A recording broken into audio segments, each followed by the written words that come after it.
In this video, I'm going to show you how you can see or find your ghost posts on Threads. Now, if you had published any ghost post and you can't find it, then follow these steps. If this video helps, please like and subscribe. Now, to do this, first open your Threads app. And if you go to your profile, you can see you won't be able to see your ghost posts. To see your ghost post, go to profile here. And then you should see your profile icon here. Next to it, you will be able to see your ghost post. As you can see, I had written this ghost post and it read I was here. To expand and see it, just tap on it and it will be opened. If you wish to remove it, you can just tap on these three dots, and here you can either delete it or even archive it before its time.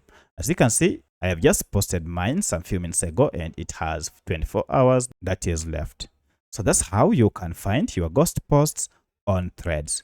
If you have any other question, kindly let me know in the comment section. Otherwise, thanks for watching and let's meet in the next video.